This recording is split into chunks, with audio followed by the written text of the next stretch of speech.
اس وقت تعلیمی درجہ بندی کے اعتبار سے فن لینڈ پہلے نمبر پر ہے، جبکہ سپر پاور امریکہ 20ویں نمبر پر ہے۔ پاکستان کا ایجوکیشن سسٹم کیسا ہے اور فورن کنٹریز کا تعلیمی نظام کس طرح کا ہے؟ کیوں لوگ بہترین ایجوکیشن کے لیے بیرون ممالک کو ترجیح دیتے ہیں؟ کیوں پاکستان میں ایجوکیشن کو حکومتی، سیاسی اور معاشرتی اعتبار سے ایک بڑا مسئلہ کہا جاتا ہے؟ میں ہوں محمد ندیم شریف اور میرے قلم سے کی سیریز میں آج ہم یہی دیکھیں گے۔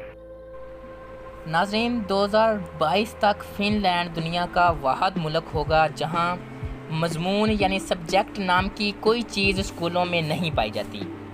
فن لینڈ کا کوئی بھی اسکول زیادہ سے زیادہ 195 بچوں پر مشتمل ہوتا ہے، جبکہ 19 بچوں پر ایک ٹیچر۔ دنیا میں سب سے لمبی بریک بھی فن لینڈ میں ہی ہوتی ہے۔ بچے اپنے اسکول ٹائم کا 75 منٹس بریک میں گزارتے ہیں اور دوسرے نمبر پر 57 منٹس کی بریک نیو یارک کے اسکولوں میں ہوتی ہے۔ جبکہ اگر ہمارے یہاں والدین کو پتہ چل جائے کہ اگر کوئی اسکول بچے کو پڑھانے کی بجائے اتنی لمبی بریک دیتا ہے تو وہ اگلے دن ہی بچے اسکول سے نکلوا لیں۔ خیر، آپ دلچسپ بات ملاحظہ کریں کہ پورے ہفتے میں اسکولوں میں محض 20 گھنٹے پڑھائی ہوتی ہے، جبکہ اساتذہ کے 2 گھنٹے روز اپنی سکلز بڑھانے پر صرف ہوتے ہیں۔ 7 سال سے پہلے بچوں کے لیے پورے ملک میں کوئی اسکول نہیں ہے اور 15 سال سے پہلے کسی بھی قسم کا کوئی باقاعدہ امتحان بھی نہیں ہے۔ ریاضی کے ایک استاد سے پوچھا گیا کہ آپ بچوں کو کیا سکھاتے ہیں؟ تو وہ مسکراتے ہوئے بولے، میں بچوں کو خوش رہنا اور دوسروں کو خوش رکھنا سکھاتا ہوں، کیونکہ اس طرح وہ زندگی کے ہر سوال کو بآسانی حل کر سکتے ہیں۔ آپ جاپان کی مثال لے لیں۔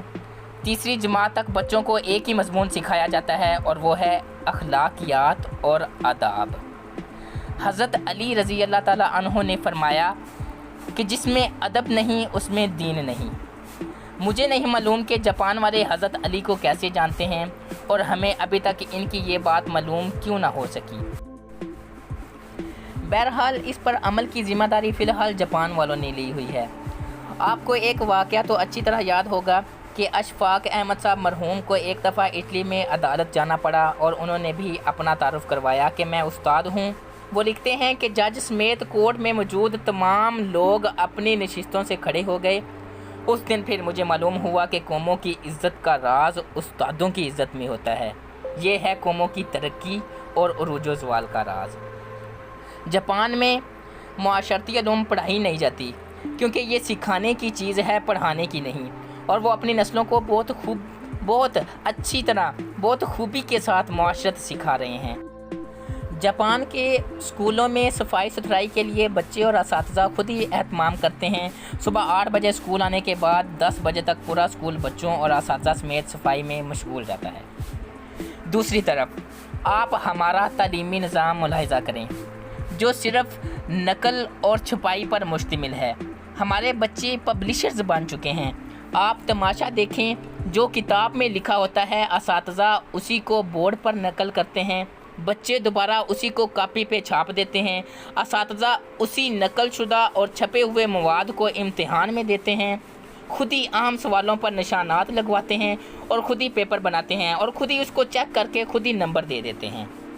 بچے کے پاس یا فیل ہونے کا فیصلہ بھی خود ہی صادر کر دیتے ہیں اور ماں باپ اس نتیجے پر تالیاں بجا بجا کر بچوں کے ذہین اور قابل ہونے کے گن گاتے رہتے ہیں۔ جن کے بچے فیل ہو جاتے ہیں وہ اس نتیجے پر افسوس کرتے رہتے ہیں اور اپنے بچوں کو کند ذہن کا تانا دیتے رہتے ہیں۔ ہم 13-14 سال تک بچوں کو کتار میں کھڑا کر کے اسمبلی کرواتے ہیں اور وہ اسکول سے فارغ ہوتے ہی کتار کو توڑ کر اپنا کام کرواتے ہیں۔ جو جتنے بڑے اسکول سے پڑھا ہوتا ہے کتار کو روندتے ہوئے سب سے پہلے اپنا کام کروانے کا ہنر جانتا ہے۔ طالب علموں کا اسکول میں سارا وقت سائنس رٹتے گزرتا ہے اور آپ کو پورے ملک میں کوئی سائنسدان نامی چیز نظر نہیں آئے گی، کیونکہ بدقسمتی سے سائنس سیکھنے کی اور خود تجربہ کرنے کی چیز ہے اور ہم اسے بھی رٹا لگواتے ہیں۔ آپ حیران ہوں گے کہ میٹرک کلاس کا پہلا امتحان 1858 میں ہوا اور برطانوی حکومت نے یہ طے کیا کہ برصغیر کے لوگ ہماری عقل سے آدھے ہوتے ہیں، اسی لیے ہمارے پاس پاسنگ مارکس 65 ہیں، تو برِ صغیر والوں کے لیے 32.5 ہونے چاہیے۔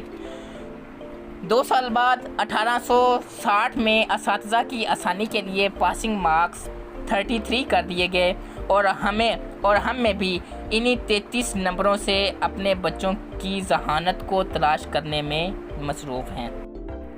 علامہ اقبال کے شعر کا یہ مصرع اس تمام صورتحال کی ترجمانی کرتا نظر آتا ہے کہ شاخ نازک پر بنے گا جو آشیانہ ناپائیدار ہوگا۔ والسلام، شکریہ، وما علینا الا البلاغ المبین۔